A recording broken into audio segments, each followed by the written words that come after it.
गर्म हवाएं इतनी तेज चलती थीं कि लोगों का घर से बाहर निकलना तक मुश्किल हो गया था। उसी गांव के किनारे एक पुराना मिट्टी का घर था, जिसमें ललिता नाम की एक मोटी महिला अपने पति, सास और 2 बच्चों के साथ रहती थी।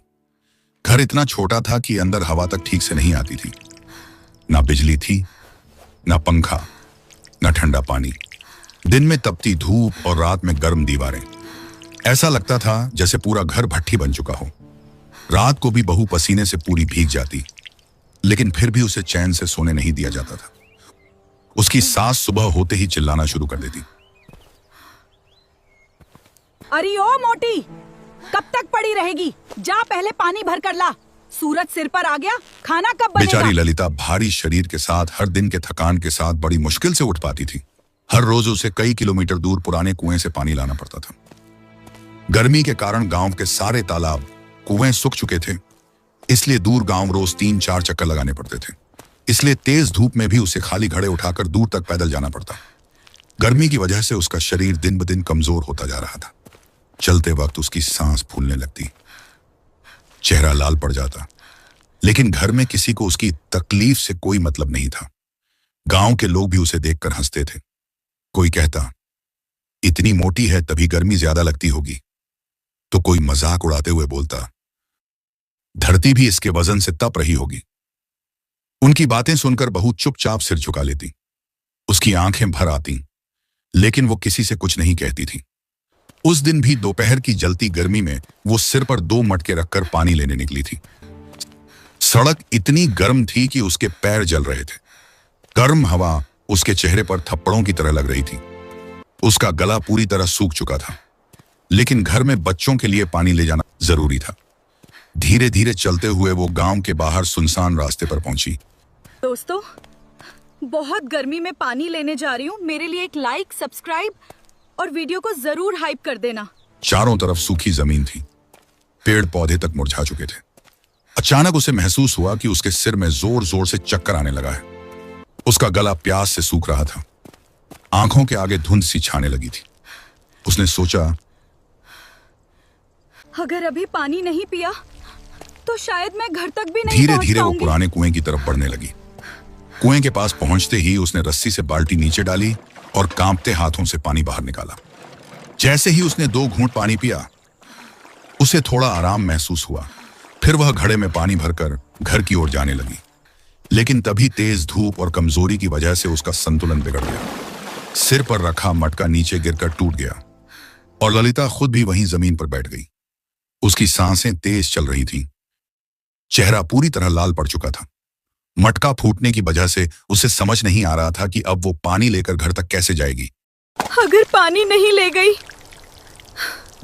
तो सास मुझे चबाकर खा जाएगी। उसी समय वहां से गांव की एक बुजुर्ग औरत गुजर रही थी। उसने ललिता को उस हालत में देखा तो तुरंत दौड़कर उसके पास आई। अरे बहू, ये क्या हालत बना रखी है? चाची, बहुत चक्कर आ रहा है। बुजुर्ग औरत तुरंत अपना गमछा पानी में भिगोकर उसके सिर पर रखने लगी। कुछ देर बाद ललिता को थोड़ा होश आया। औरत ने गुस्से में कहा, इतनी भयंकर गर्मी में तुझसे इतना काम कौन करवाता है? ललिता चुप रही।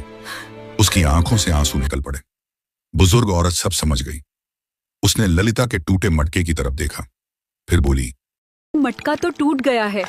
चल, आज मैं अपने मटके से पानी लेकर तेरे घर पहुंचा देती हूँ। बुजुर्ग ने 2 मटकी पानी भरी, एक अपने लिए, एक ललिता के लिए।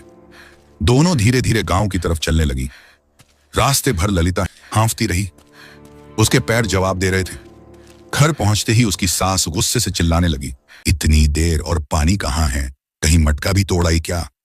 लेकिन इस बार बुजुर्ग औरत बीच में बोल पड़ी, क्यों रे सुभद्रा, बहू है या मशीन? देख नहीं रही इसकी हालत?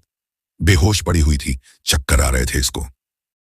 इतनी गर्मी में अगर इसे कुछ हो जाता तो? सास पहली बार चुप हो गई। उसे भी एहसास होने लगा कि सच में बहुत कमजोर हो चुकी है। उधर ललिता धीरे से दीवार के पास बैठ गई। उसके छोटे बच्चे दौड़कर उसके पास लिपट गए। माँ, प्यास लगी है, पानी चाहिए। लो बच्चों, इसमें से पानी पी लो। बुजुर्ग महिला ने एक पानी का घड़ा नीचे रखा और बोली, बच्चों लो, इसमें से पानी पी लो। रात का समय था। टूटी हुई मिट्टी की दीवारों वाला छोटा सा घर गर्मी से अब भी तप रहा था। हवा बिल्कुल बंद थी। पसीने से भीगी ललिता चुपचाप आंगन के कोने में बैठी अपने पैरों पर तेल लगा रही थी। दिन भर कई किलोमीटर दूर से पानी ढो ढोकर उसके पैरों में बड़े बड़े छाले पड़ चुके थे। कंधे लाल हो गए थे, हाथों की नसें तक सूज चुकी थीं। तभी उसका पति रमेश वहां आया। उसने पहली बार ललिता के पैरों की हालत ध्यान से देखी। कुछ देर तक चुप खड़ा रहा, फिर अंदर जाकर अपनी मां से बोला, अम्मा, ललिता अकेले इतना काम नहीं संभाल पा रही। तो हम क्या करें? काम तो करना ही पड़ेगा। रमेश कुछ देर सोचता रहा, फिर अचानक बोला, एक काम करते हैं, मैं दूसरी शादी कर लेता हूं। दोनों मिलकर पानी और घर का काम संभाल लेंगी। यह सुनते ही ललिता का दिल बैठ गया। उसने धीरे से रमेश की तरफ देखा। उसे उम्मीद थी कि शायद उसका पति उसकी मदद करेगा, लेकिन यहां तो उसकी तकलीफ का हल दूसरी शादी निकाल दिया गया था। कुछ ही दिनों बाद रमेश दूसरी शादी करके नई बहू कविता को घर ले आया। शुरुआत में कविता को लगा कि छोटा सा गरीब घर है, थोड़ा बहुत काम होगा, लेकिन शादी के अगले ही दिन सुबह सूरज निकलने से पहले ही सास की तेज आवाज गूंजने लगी, अरे बहुओं, जल्दी उठो, पानी के घड़े खाली पड़े हैं। कविता नींद से घबराकर उठी। उसने देखा कि ललिता पहले से ही भारी मटके तैयार कर रही थी। गर्मी सुबह से ही शुरू हो चुकी थी। ललिता मुस्कुराने की कोशिश करते हुए बोली, चलो बहन, दूर वाले कुएं से पानी लाना है। दोनों सिर पर खाली मटके रखकर निकल पड़ी। रास्ता लंबा था, इतना दूर जाना पड़ता है। धूल भरा और ऊपर से आग उगलता सूरज। चलते चलते कविता की हालत खराब होने लगी। उसने हांफते हुए पूछा, रोज इतना दूर जाना पड़ता है क्या? हाँ। ललिता ने धीरे से कहा, हाँ, दिन में 3-4 बार। कविता हैरान रह गई। घर पहुंचते ही दोनों ने मुश्किल से मटके नीचे रखे, लेकिन आराम करने का मौका नहीं मिला। सास तुरंत चिल्लाई, अब खड़ी क्या हो, झाड़ू लगा, बर्तन धो, खाना बना। उधर रमेश और उसकी मां दिन भर घर में पड़े रहते। कभी चारपाई पर लेटे रहते, कभी हाथ वाला पंखा झलते हुए बस आदेश देते रहते। धीरे धीरे कविता का गुस्सा बढ़ने लगा। एक दिन दोपहर की भयंकर गर्मी में जब सास ने फिर पानी लाने को कहा, तो कविता गुस्से में बोल पड़ी, मैं नहीं जाऊंगी इतनी धूप में, मेरी जान चली जाएगी क्या? तो क्या पानी कविता आसमान से गुस्से में गिरेगा? अंदर जाकर बैठ गई, लेकिन घर में पानी खत्म हो चुका था। बच्चे प्यास से रोने लगे। तब ललिता बिना कुछ बोले धीरे से उठी। उसने अपने दर्द भरे पैरों में चप्पल पहनी, खाली मटके उठाए और अकेले ही फिर उस जलती धूप में निकल पड़ी।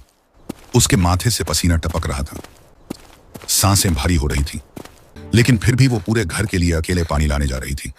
समय बीतता गया, लेकिन नई बहू कविता का स्वभाव धीरे धीरे बदलने लगा। शुरुआत में वो थोड़ा बहुत काम कर लिया करती थी, लेकिन अब वो हर काम से बचने की कोशिश करने लगी थी। सुबह सास आवाज लगाती, कविता, जरा ललिता के साथ पानी लेने चली जा।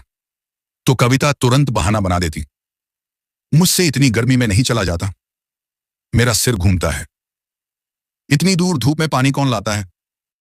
और फिर वो सीधे रमेश के पास जाकर बैठ जाती। सुनो जी, मुझसे नहीं होगा ये सब। ललिता को आदत है, वही पानी ले आएगी। रमेश भी धीरे धीरे कविता की हर बात मानने लगा था। वो कभी ललिता की तकलीफ समझने की कोशिश ही नहीं करता। अब पूरा घर का काम फिर से अकेली ललिता पर आ गया था।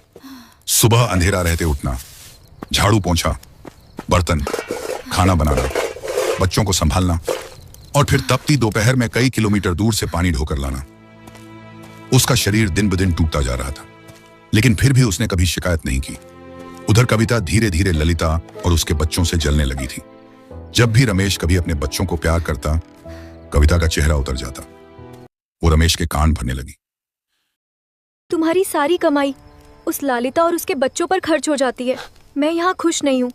उसके साथ एक ही घर में रहना मुझे अच्छा नहीं लगता। धीरे धीरे रमेश पूरी तरह कविता के बस में आ गया। कुछ महीनों बाद कविता भी गर्भवती हो गई। बस फिर क्या था, अब रमेश उसका और ज्यादा ख्याल रखने लगा। उसे धूप तक में बाहर नहीं निकलने देता, उसके लिए फल लाता, दवा लाता, आराम करने को कहता। और इधर ललिता, वो उसी जलती गर्मी में सिर पर भारी मटके रखकर रोज पानी ढोती रहती। कई बार उसका मन रो पड़ता था, लेकिन अपने छोटे बच्चों का चेहरा देखकर वो खुद को संभाल लेती। एक दिन शाम को कविता ने फिर रमेश के कान भरने शुरू किए। मैं अब इस ललिता के साथ नहीं रह सकती, मुझे अलग घर चाहिए। रमेश ने बिना कुछ सोचे उसकी बात मान ली। और पुराने घर के पास ही उसने कविता के लिए दूसरा छोटा सा नया घर बनवा दिया।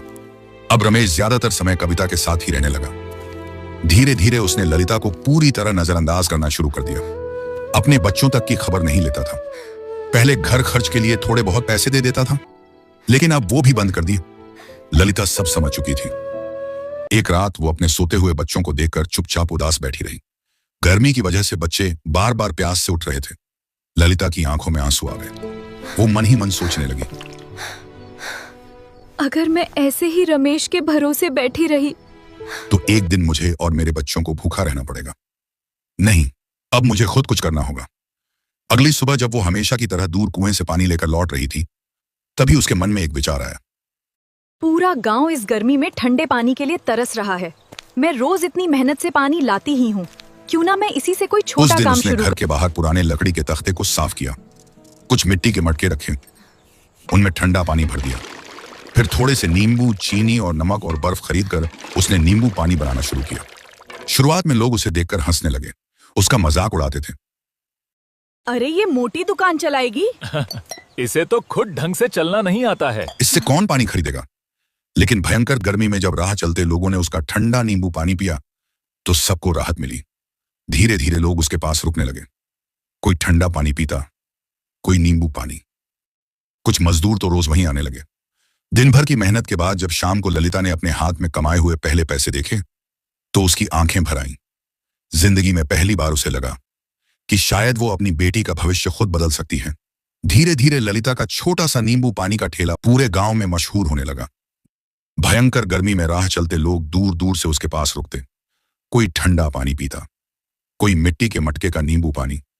ललिता सुबह जल्दी उठती, पहले कुएं से पानी लाती, फिर बर्फ, नींबू और नमक तैयार करती। पूरा दिन धूप में खड़े होकर लोगों को पानी पिलाती रहती। धीरे धीरे उसकी कमाई बढ़ने लगी। जो लोग पहले उसका मजाक उड़ाते थे, अब वही कहते, ललिता बहू बहुत मेहनती है। इतनी तकलीफ सहकर भी हार नहीं मानी।